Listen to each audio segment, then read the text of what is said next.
bienvenue sur After Fight. On se retrouve aujourd'hui pour une nouvelle interview, nouveau podcast. J'ai avec moi Vincent Delguera. Vincent, comment ça va? Ça va super frérot, merci, on a la forme, hein. Ouais, ça va? Toujours, toujours, toujours. Eh ben, super, je suis super content de te recevoir sur le podcast. Ça me fait plaisir d'échanger avec toi.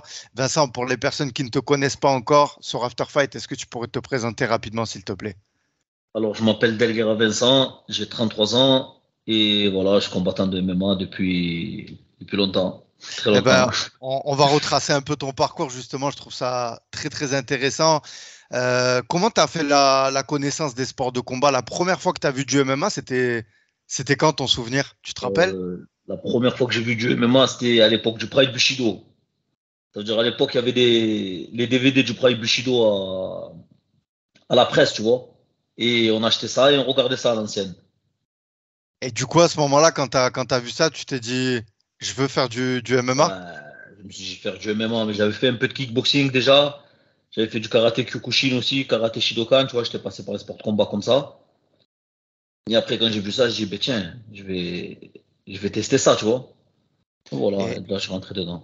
et ton premier club, ça a été où? C'était sur Marseille, hein? Tu es un combattant qui Ouais, vient de c'était sur Marseille. Marseille. C'était la MK Légion. J'étais à la MK Légion à l'époque, ça remonte à très très longtemps. Donc MK Légion, c'était du pied-point? Non, c'était du MMA. D'accord, C'était c'était quoi? déjà du À l'époque, MMA. c'était du pancras, c'était du pancras. C'était pas du Voilà, MMA. À l'époque, il n'y avait pas le MMA, on faisait du pancras.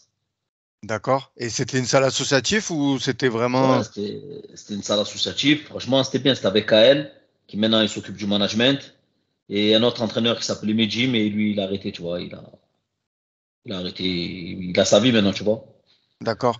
Et Et, et, voilà, on juste- avait un petit club. et justement, est-ce qu'à cette époque, tu as eu un peu des inspirations, des modèles dans le sport? À l'époque, au tout début du Pride, on regardait le Pride, il y avait Vander Silva, il y avait Mirko Krokop. Voilà, c'était des combattants comme ça à l'ancienne. Ah, Qui nous ont donné envie tu vois, de commencer. terrible. Et aujourd'hui, ben, forcément, avec la médiatisation du MMA, toi déjà, j'allais dire, qu'est-ce que tu as pensé de l'évolution du MMA à Marseille? Parce qu'on sait que ça se passe beaucoup sur Paname, tu vois, avec le MMA Factory, tout ça. Qu'est-ce que tu as pensé de l'évolution du MMA à Marseille? Franchement, c'est incroyable. Maintenant, ce qui se passe là, pour les amateurs, les jeunes qui arrivent, tu vois, maintenant, c'est du caviar. Ils ont même pas conscience de la chance qu'ils ont d'avoir ça, pouvoir combattre à Marseille, combattre en cage, en amateur en plus. C'est incroyable. C'est Ouais, vraiment, vraiment incroyable. et justement, tu t'entraînes donc au Marseille Fight Club. Ça fait combien de temps que ça a été mis en place, justement, la construction pour aller au Marseille Fight Club à ce premier club là où tu nous as parlé? En fait, la MK Légion, quasiment tous les mecs de la MK Légion, quand le club il a fermé, ils sont tous partis au Marseille Fight Club, tu vois. Par exemple, il y a Aymar, il y a Foued, il y a Hassan, ils sont tous partis. Et moi, j'étais toujours un peu seul, tu vois. Je me suis beaucoup entraîné tout seul. Quand ce club il a fermé, j'ai eu du mal à me réinsérer, tu vois, quelque part. Et au final, là, je suis parti au Marseille Fight Club, ça va faire presque 3 ans, 4 ans. Et franchement, c'est la meilleure chose que j'ai faite de ma vie. C'est vraiment l'une des meilleures choses que j'ai faites. Vraiment, Et, vraiment. et la connexion avec Jean-Michel Foissard, elle se fait à quel moment? Est-ce que tu te rappelles un peu de la première rencontre entre vous et ce qui Jean-Michel, t'apporte aujourd'hui dans ta carrière? Jean-Michel Fossard, déjà, je le connais depuis il y a longtemps. Il était arbitre. Ça veut dire qu'il a toujours fait partie des officiels et tout. C'est quelqu'un déjà que j'appréciais déjà à l'époque. Donc, j'ai pas eu de problème à aller chez lui. C'est quelqu'un qui m'apporte beaucoup de bien. Il sait me parler, il sait me tirer les oreilles quand il faut me tirer les oreilles. Il sait vraiment, tu vois, il sait vraiment gérer les mecs. C'est vraiment quelqu'un qui est fait pour ça, tu vois. Tu imagines, il gère combien de combattants le mec? Il gère tout Marseille. Ouais, c'est incroyable. C'est C'est incroyable. le, c'est le patron du cartel de Marseille. Bon, il y a deux, trois combattants qui sont pas chez nous, de pro de Marseille. Mais sinon, le mec, il a tout le monde. C'est incroyable ce qu'il fait. Le travail qu'il fait, c'est incroyable. Et quand je regardais ton palmarès, tu as 29 victoires, 21 défaites. Tu as été au charbon. Tu as commencé en 2009 ta carrière professionnelle sur Tapologie, C'est ça. clairement. J'ai pu voir, tu es passé, je ne vais pas toutes les citer, mais tu as fait beaucoup d'organisations. Tu as pris des trophées, tu as pris des ceintures à droite, à gauche. Tu as été aussi dans une organisation de Clément Marcoux à l'époque. Oui, Tu ça peux cette nous en parler un organisation. peu? Parce que c'est une Euh, organisation qu'aujourd'hui qu'on parle plus et vas-y, raconte-nous. Personne connaît ça s'appelait le Fighting Marco Challenge. À l'ancienne, ça se faisait à Palavas-les-Flots. Écoute, c'était quand on devait combattre là-bas, on était comme des enfants, on était excités, c'était la bombe. Au début, il le faisait dans une petite salle, ça s'appelait la salle bleue, tu vois. Ouais. C'est une salle, je crois qu'il rentrait 500 personnes, mais lui, il en faisait rentrer 1000. Je rentrais dedans, c'était le feu. Il y avait des têtes de partout et tout. Et quand on commençait à combattre là-bas, c'était un régal. Franchement, Clément, sur ça, il nous a toujours mis bien. Ouais, et t'as fait combien de combats là-bas, du coup, je crois? T'as pas eu la ceinture? J'en ai fait, non, j'ai pas eu la ceinture, j'en ai fait, je crois, 4 ou 5 et j'en ai perdu qu'un. Cage Warrior aussi, j'ai pu voir que t'as Ouais, fait. j'ai fait le Cage Warrior, j'ai perdu les deux fois. J'ai perdu une fois par TKO et une fois, je perds à la décision contre Jacques Boswick. Bon, contre Jacques Boswick, je me voyais pas perdant. Moi, j'avais fait le taf. Bon, ils m'ont donné perdant. Et le premier combat que je fais, j'accepte un short notice. Une semaine avant, je fais une compétition de grappling le samedi. Je me casse deux côtes avec Youssouba Sultanov. Mais bon, et comme j'étais prévu sur le combat, je me suis pas. Je suis allé. Je suis allé. Bon, ça s'est mal passé. La nuit des champions aussi, j'ai pu voir. La, la nuit des champions, ouais, ils ont fait un MMA la nuit des champions. C'était un MMA que t'as combattu là-bas? Ouais, c'était le dernier. C'était un MMA que j'ai fait à la nuit des champions. Mais ça va, ça s'est bien passé. C'est bien passé. Et moi, je t'ai connu ben, à l'Octofight aussi.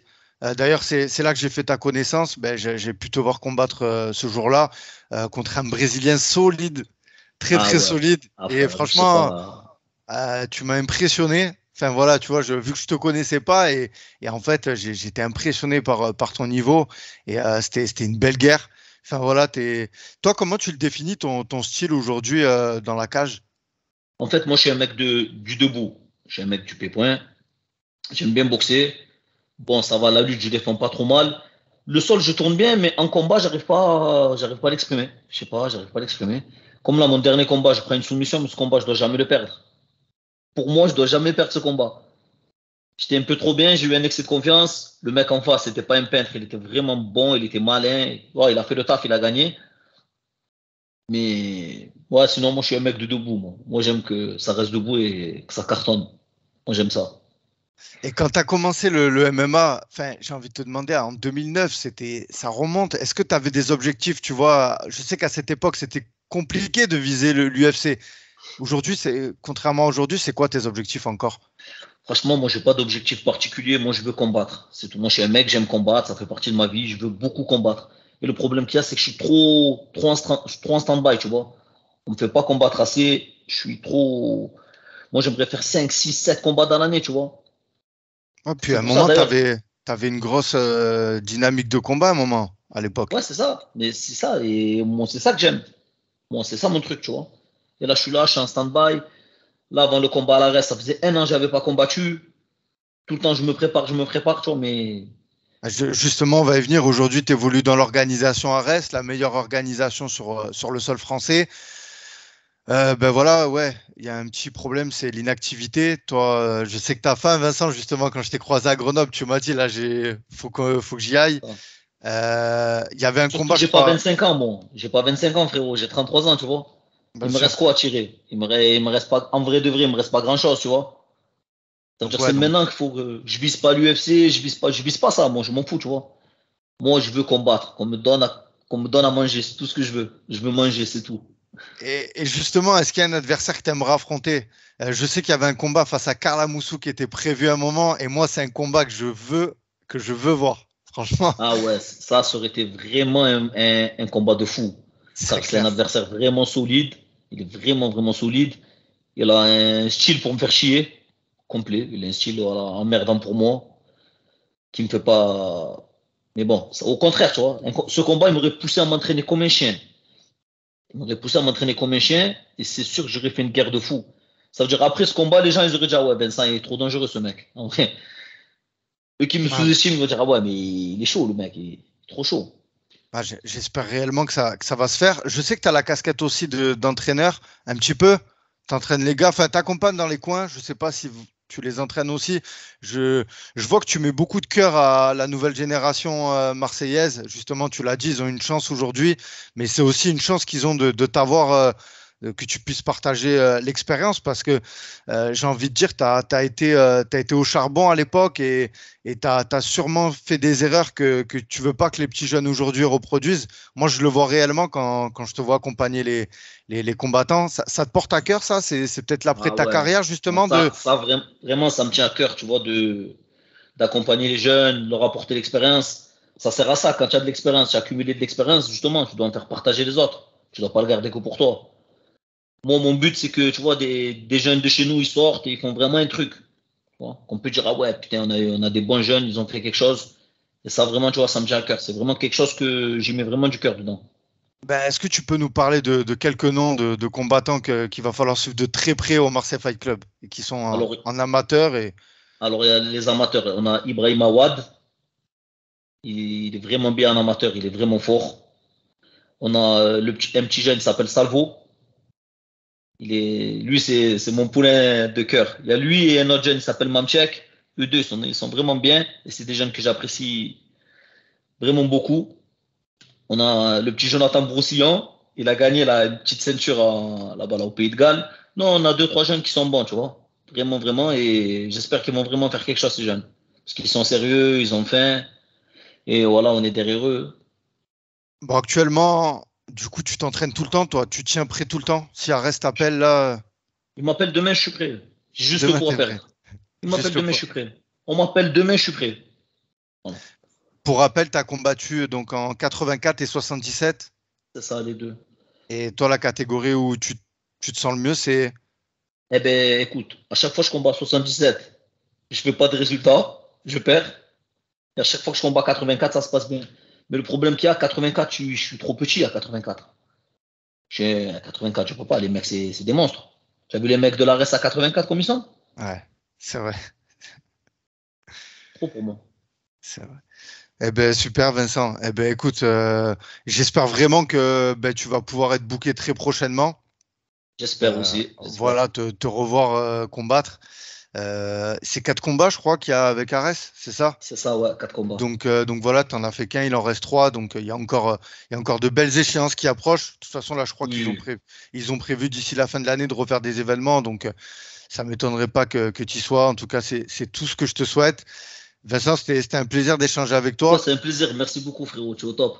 Eh ben, écoute, plaisir partagé. Et on arrive en fin d'interview. Donc, comme Allez, se veut la super. tradition, il y a le five.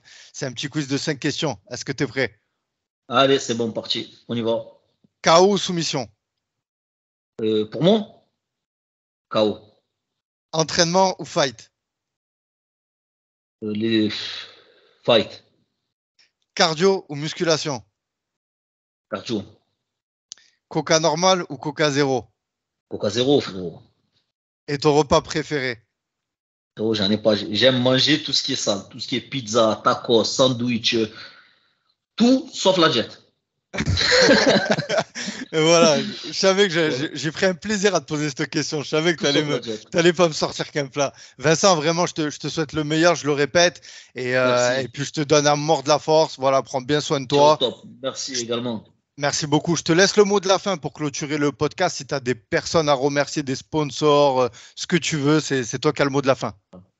Eh ben, je remercie toute mon équipe, Papi, Shaoki, tous les gars qui sont avec moi, qui m'accompagnent, mon préparateur physique Olivier. Et j'espère que cette année, on va faire une belle saison et on va niquer tout le monde.